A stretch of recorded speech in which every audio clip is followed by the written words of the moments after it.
कोई खिलाड़ी ओलंपिक में एक गोल्ड मेडल जीत ले तो उसका नाम खुद ब खुद महान खिलाड़ियों की लिस्ट में शुमार हो जाता है। लेकिन अगर कोई खिलाड़ी ओलंपिक में 1-2 की जगह 21 गोल्ड मेडल जीत ले तो फिर उसे आप क्या कहेंगे? चमत्कार, महामानव या फिर अद्भुत खिलाड़ी? माइकल फेल्प्स, शायद आपने ये नाम ज्यादा नहीं सुना हो, लेकिन आपको बता दूं कि पृथ्वी के इतिहास में किसी भी गेम में आज तक किसी ने माइकल फेल्प्स से ज्यादा गोल्ड मेडल नहीं जीता होगा। 2008 में बीजिंग में हुए ओलंपिक में फेल्प्स ने 8 गोल्ड मेडल जीतते हुए इतिहास रच दिया था। वो किसी भी ओलंपिक में सबसे ज्यादा पदक जीतने वाले खिलाड़ी बन गए। फेल्प्स ने एक और अमेरिकी तैरक मार्क स्पिट्ज द्वारा 1972 म्यूनिक ओलंपिक में जीते गए 7 गोल्ड मेडल के रिकॉर्ड को उसी समय तोड़ दिया। फेल्प्स के नाम इतने रिकॉर्ड दर्ज हैं कि उनके इस गोल्ड मेडल जीतने के बारे में एक बुक लिखी जा सकती है। कुछ कुदरती विशेष शारीरिक बनावट लेकिन जबरदस्त मेहनत ने ही माइकल फेल्प्स को इतना महान तैरक बनाया है कि दुनिया को उनकी कामयाबी देखकर अपनी आंखों पर भरोसा नहीं होता है। बीजिंग में जब उन्होंने 8 गोल्ड मेडल जीते तो अदर्स कंट्री के विशेषज्ञों ने उनकी इस कामयाबी पर सवाल उठाने लगे कि आखिर कोई खिलाड़ी एक ही खेल में 8 गोल्ड मेडल कैसे जीत सकता है? ये बिल्कुल भी इम्पॉसिबल लगता है, मगर माइकल फेल्प्स ने इस इम्पॉसिबल काम को पॉसिबल करके दिखाया था।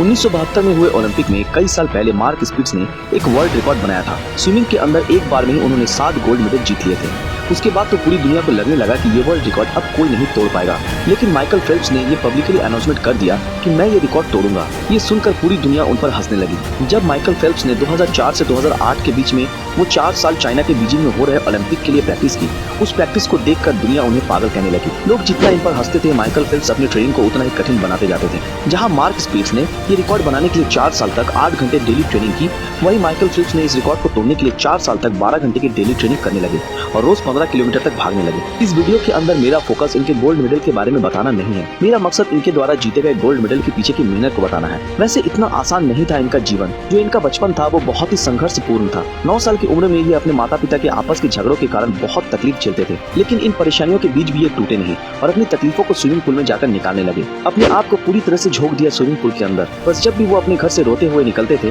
वो स्विमिंग पूल में जाकर ही अपनी सारी तकलीफों को दूर करते थे। माइकल फेल्प्स को उसी टाइम अटेंशन डिफिसिट डिसऑर्डर नाम की बीमारी हो गई थी। इस बीमारी में होता ये है कि बच्चों में फोकस बिल्कुल खत्म हो जाता है और खेलने में बिल्कुल भी मन नहीं लगता और ना तो सही से वो पढ़ पाते हैं। लेकिन वहीं पे उनके कोच और उनकी मदर ने इनको एक इमोशनल सपोर्ट क्रिएट करके दिया। जब जब इनकी जिंदगी में प्रॉब्लम और डिस्ट्रैक्शन आई, ये उसको पर्पस और पैशन बिल्ड कर देते थे। फेल्प्स को 1966 में अटलांटा ओलंपिक देखने का मौका मिला। टॉम मेल्को और कॉम डोलन की स्विमिंग देखकर उनके मन में भी चैंपियन बनने का जज्बा पैदा हो गया। 15 साल की उम्र में उन्हें अमेरिकी टीम में शामिल कर लिया गया और सिडनी ओलंपिक 2000 में भाग लेने का मौका भी मिला, लेकिन यहाँ उन्हें एक भी पदक नहीं मिला। इससे सबक लेकर वो जी तोड़ प्रयास में जुट गए और अगले ही साल 200 मीटर बटरफ्लाई में उन्होंने वर्ल्ड रिकॉर्ड बना दिया। फिर कुछ दिन बाद अपने बनाए रिकॉर्ड को ही तोड़ डाला और 2 साल के भीतर 5 वर्ल्ड रिकॉर्ड अपने नाम कर लिए। अब बारी थी बीजिंग ओलंपिक की, जिसके लिए इन्होंने पब्लिकली अनाउंसमेंट कर दिया था उस वर्ल्ड रिकॉर्ड को तोड़ने का। इसको तोड़ना बिल्कुल इम्पॉसिबल था, इसकी वजह से इनका बहुत मजाक भी उड़ाया गया था। ये पूरी जी जान से बीजिंग ओलंपिक की तैयारी करने लगे, लेकिन इसी बीच एक बहुत बड़ा हादसा इनके साथ हो गया और इनका बायां हाथ टूट गया। डॉक्टर्स ने बिल्कुल मना कर दिया, आप बीजिंग ओलंपिक बिल्कुल नहीं खेल पाएंगे। लेकिन यही तो खास होता है एक महान पर्सनैलिटी में, जो अपने गोल से खुद को डिस्ट्रैक्ट नहीं होने देते, चाहे जो हो जाए। अब ये अपने पैरों का इस्तेमाल करने लगे स्विमिंग के लिए और अपने पैरों को इतना मजबूत बना दिया कि इनके हाथ ठीक होते होते इनकी स्विमिंग स्पीड इतनी तेज हो गई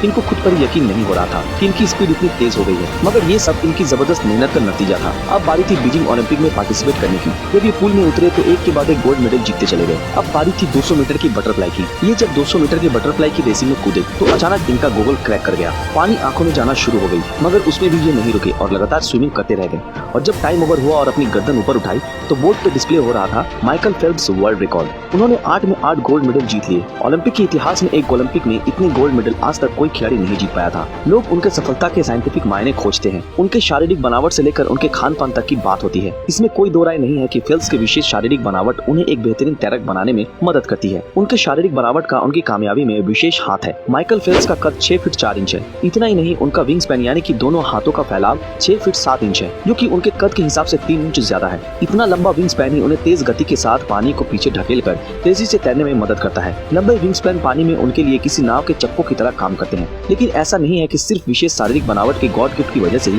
फेल्प्स महान तैरक बनने में कामयाब रहे। फेल्प्स की जबरदस्त कामयाबी के पीछे उनकी कड़ी मेहनत भी छिपी है। फेल्प्स बचपन से ही स्विमिंग की ट्रेनिंग लेते आ रहे हैं। वो हर हफ्ते स्विमिंग पूल में 80 किलोमीटर लंबी स्विमिंग करते हैं, यानी कि एवरेज एक दिन में 12 किलोमीटर लंबी स्विमिंग। एक आंकड़ा आपको देना चाहता हूँ, ये थोड़ा दुखी तो करेगा मगर बहुत बड़ी सीख देगा। पिछले लगभग 100 सालों के अंदर हमारा देश 24 ओलंपिक में समर ओलंपिक और विंटर ओलंपिक के कुल 57 खेलों खेलों को जोड़कर केवल 9 गोल्ड मेडल ही जीत सका है। वहीं ये भाई साहब अकेले 4 ओलंपिक के अंदर 24 गोल्ड मेडल जीत लिए हैं। माइकल फेल्प्स का एक बहुत ही अच्छा और मोटिवेशनल समरी है जिसमें वो बोलते हैं सैटरडे हो या संडे, हॉलीडे हो या बर्थडे, क्रिसमस डे हो या एनी डे, साल में 365 दिन और लीप ईयर में 366 दिन 12 घंटे का ट्रेनिंग रोज करना है। सो दोस्तों लास्ट में यही कहूंगा कि शायद आने वाले पीढ़ियों को यकीन ही नहीं होगा कि इस धरती पर कभी फेल्प्स जैसा क्षमता वाला खिलाड़ी भी हुआ करता था, लेकिन मुझे पूरा यकीन है कि माइकल फेल्प्स का ये रिकॉर्ड भी कोई ना कोई जरूर तोड़ेगा और हो सकता है वो कोई इंडियन ही हो। सो फ्रेंड्स आज के लिए बस इतना ही।